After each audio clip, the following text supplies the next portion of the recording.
প্রথম কাজে সফল হতেই সন্ধ্যার কাছে আসলো নতুন কাজ।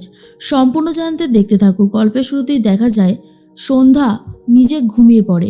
আকাশ তখন ভাবে, সত্যি আজকাল ড্রামা কুইন বেশ ভালো আমার কথা শুনছে, তার জন্য আমারও খুব ভালো লাগছে।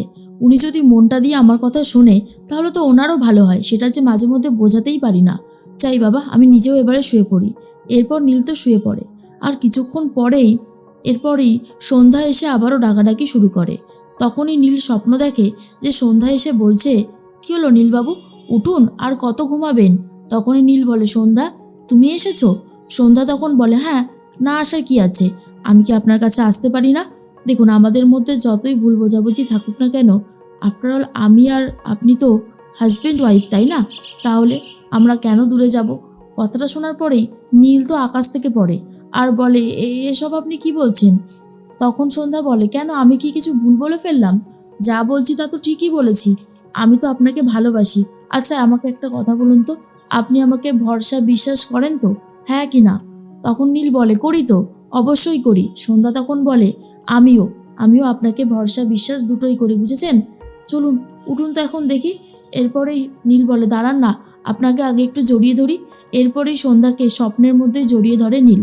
এরপর বাস্তবে যখন সন্ধ্যা ডাকাডাকি শুরু করছে, তখনই নীল বলে, ওরে বাবারে, আপনি? তখনই সন্ধ্যা বলে, কতক্ষণ থেকে আপনাকে ডেকে যাচ্ছি, উঠুন, আমাদেরকে একটা কাজ করতে হবে। তখনই নীল বলে, কাজ? এখন আবার কি কাজ আছে? সন্ধ্যা তখন বলে, আছে আছে, অনেক কাজই আছে, উঠুন তো। এরপরেই নীলকে উঠিয়ে দিয়েছে। আর অন্যদিকে বাড়ির অনেকেই উঠে পড়েছে। বিজয়া, জোনাকি, তারপর মেজো কাকি, জ্বালা, সবাইকে ডেকে তুলেছে। বিজয়া ঘুম থেকে উঠে বলে, কিরে জ্বালা, তো সকাল সকাল আবার সবাইকে ডাকলি কেন, কি হয়েছে? জ্বালাময়ী তখন বলে, বৌঠান বলেছিল ডাকতে, তাই বললাম আর কি। এরপরই সন্ধ্যা আর নীল চলে আসে। সন্ধ্যা প্রত্যেকের কানে কানে একটা ফিসফিস করে কথা বলে দেয়। বিজয়া তখন বলে, বলো কি বৌমা? তখন সন্ধ্যা বলে, হ্যাঁ, যেটা বলেছি আমাদেরকে সেটাই ঝপঝপ করে ফেলতে হবে। চলুন চলুন, যে যার মতন চলে যান। এরপর সবাই যে যার মতন ব্যস্ত হয়ে পড়ে নিজেদের কাছে। হঠাৎ করেই ঈশ্বরের ঘুমটা ভেঙে গেছে, কারণ তার পেটে মোচড় দেওয়া শুরু হয়ে গেছে। তখন ঈশ্বর ভাবে, বাবারে, সব তো ঠিকই ছিল, হঠাৎ করে আবার এরকম হলো কেন? যাই যাই, বাথরুমের দিকে আগে দৌড়াই। এরপর বাথরুমে তো চলে যায়, কিন্তু দেখে কোমরটা সিমেন্ট বালি দিয়ে ঢালাই করে দিয়েছে। কোমর আর কিছুতেই খুলছে না। আর এটা দেখার পরেই ঈশ্বর তখন বলে, দূর, এখানে আবার কি হলো কে জানে, যাই, বাংলাটাই সব থেকে ভালো। এরপর বাংলা টয়লেটের কাছে যখনই গেছে, তখন সেটাও দেখে সিমেন্ট বালি দিয়ে বোঝাই করা। এরপর ঈশ্বর কি করবে নিজেই বুঝে উঠতে পারছে না। তার মধ্যেই পিসিমা ঢুকেছে আর বলে, উফ, এইসব কে করলো আবার? দরজা যেহেতু দেওয়া, তাই শৈল এসে দরজা ধাক্কাধাক্কি করতে থাকে আর বলে, ভেতরে কি আছো, দরজাটা খোলো। আর যে পারছি না, এখানেই হয়ে যাওয়ার মতন অবস্থা। তখনই পিসিমা বলে, আরে শৈল, আমি রয়েছি, আমি। দরজা তো খুলে দেয়। তখন শৈল বলে, আর বলো না পিসিমা, পেটে যা মোচড় দিচ্ছে, আমার অবস্থা খুবই খারাপ হয়ে গেছে। পিসিমা তখন বলে, তোর অবস্থা খারাপ হয়েছে কি রে? আমারও তো অবস্থা ভীষণই খারাপ হয়ে গেছে। দেখ, সিমেন্ট বালি দিয়ে কে এসব ঢালাই করে এখানে রেখে দিয়েছে। কোনো টয়লেটই তো ইউজ করা যাচ্ছে না, এবার কি করবো রে, কাপড়ে চোপড়ে না হয়ে যায়। ঈশ্বর তখন বলে, কি করি আমি এখন? না, কোনো উপায় তো পাচ্ছি না। তখনই সন্ধ্যা বলে, কি ভণ্ড শ্বশুরমশাই, কেমন লাগছে এই অবস্থায়, একটু কল্পনা করুন। তখন ঈশ্বর বলে, তুমি তুমি এসব করিয়েছো? সন্ধ্যা, ভালো কথা বলছি, তুমি এগুলো কেন করলে বলো, আর এগুলো খুলে দেওয়ার ব্যবস্থা করো। সন্ধ্যা তখন বলেন, না, সেটা তো আমি করতে পারবো না। গ্রামবাসীর অনেককেই আপনি অনেক কষ্ট দিয়েছেন, আপনাকে এত সহজে ছেড়ে দেওয়াটা বোকামি ছাড়া আর কিচ্ছু হবে না, যেটা আমি আপনাকে কোনোভাবেই করতে দেব না, বুঝতে পেরেছেন তো? ঈশ্বর তখন বলে, এটা কিন্তু বাড়াবাড়ি হচ্ছে। এরপর বিজয়াকে বলে, বিজয়া, তোমার বৌমাকে বোঝাও কেন ও এইগুলো করছে, কিসের জন্য করছে। বিজয়া তখন বলে, কি বলবো বলো তো প্রধানমশাই, এটা বৌঠানের স্টাইলে খেলা হচ্ছে, আমি তো কিছু বলতে পারবো না। আমি মাঠান, আমার মাঠানের এখন আর কোনো কথার দাম নেই। তখনই জোনাকি বলে, আমার তো অনেকক্ষণ আগেই হয়ে গেছে। মেজমা বলে, আমারও কমপ্লিট। এই জ্বালা, যা তো গিয়ে চাটা বসা, গরম গরম চা দিয়ে সকালটা শুরু হোক। এর মধ্যে ঈশ্বর, মন্টু, রিন্টু, পিসিমা, শৈল সবাই মিলে একবার এদিক যায় তো আর একবার ওদিক যায়। তখনই নীল বলে, চাটা তো দারুণ হয়েছে, জ্বালাময়দি আর একটু দাও তো। এরপর সবাই মিলে চা খেতে খেতে গল্প করতে থাকে। ঈশ্বর তো ছটপট করছে পেটে ব্যথায়, বাকিরাও করছে। ঈশ্বর তখন বলে, এরকমভাবে আমাদের জব্দ করা হচ্ছে তো, আমি আমি লোকের বাড়িতে গিয়ে করব, পাশের বাড়িতে যাব। তখনই ঈশ্বরকে বিজয়া বলে, যাও না, কোথায় যাবে যাও। এরপর তো তালা দিয়ে দিয়েছে। তখনই ঈশ্বর বলে, বিজয়া চাবিটা দিয়ে খোলো, আমি কিন্তু আর পারছি না বলছি। তখনই পিসিমা বলে, হয়ে গেল রে, হয়ে গেল, আর মনে হয় না চেপে রাখতে পারবো।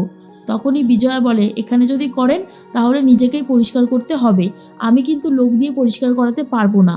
তখন শৈল বলে, ও বৌদি তুমি এরকম করো না গো, আমাদের প্রত্যেকের অবস্থাই খুব খারাপ হয়ে গেছে গো, দয়া করে তুমি খুলে দাও। এরপর মন্টু আর রিন্টু তাড়াহুড়ো করে খুলে ফেলেছে, আসলে তালাটা সেভাবেও দেয়নি, কোনো মতন আটকে রেখেছিল। এর মধ্যেই খুলে চলে যাচ্ছে যে পাশের বাড়িতে যদি যাওয়া যায়, না হলে মাঠে ঘাটে যেভাবেই হোক কার্য সম্পন্ন হওয়া নিয়ে কথা। তারপর গ্রামবাসীরা সবাই দাঁড়িয়ে আছে আর দেখে ঈশ্বর তখন বলে, এ কি, এ তো জলে কুমির আর বাঙায় ডাক, কি হবে এখন?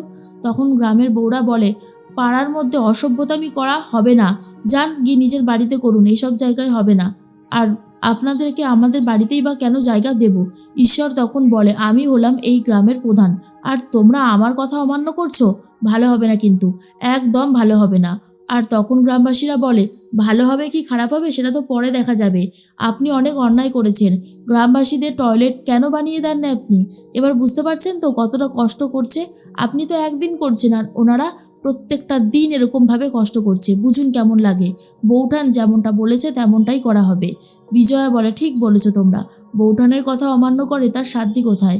এরপর ঈশ্বর বলে, না, এভাবে হবে না, কিছু একটা ব্যবস্থা করতেই হবে। তখনই সন্ধ্যা বলে, কি আর ব্যবস্থা করবেন, আপনাদের দৌড় তো দেখতেই পাচ্ছি, গাড়িটা সামনেই রাখা ছিল।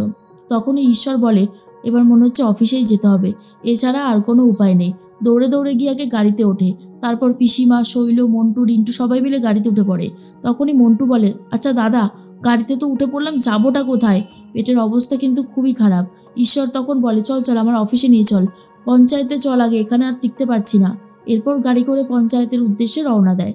অন্যদিকে নীল তখন বলে, পঞ্চায়েতের উদ্দেশ্যে রওনা দিয়েছে, সেখানে গিয়েও যে কিছু করতে পারবে না সেটা তো ওরা বুঝতেই পারছে না। এরপর সেখানেও গিয়ে সবাই মিলে ঘিরে ধরে। সন্ধ্যা তখন বলে, কি ভণ্ড শ্বশুরমশাই, এখানে কি করে করবেন, এত তাড়াহুড়ো করে তো আসলেন, আদৌ কি কোনো লাভের লাভ হলো? বলুন টয়লেট বানিয়ে দেবেন কি দেবেন না?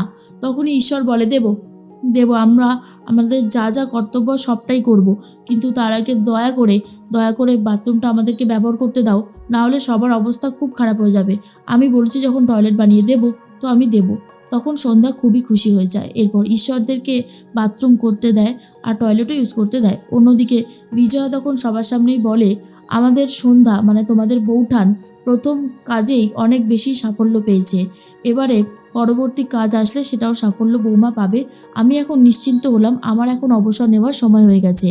তারপরে একজন বউ ছুটতে ছুটতে এসে বলে, বৌঠান বৌঠান, আমার শ্বশুরবাড়ির লোকজন আমাকে দিয়ে জোর করে কাগজে সই করিয়ে নিয়েছে, আমি তো জানি না সেরকম পড়ালেখা, জানি না ওই কাগজের মধ্যে কী ছিল লেখা, সবটাই ওরা নিয়ে নিচ্ছে মনে হয়।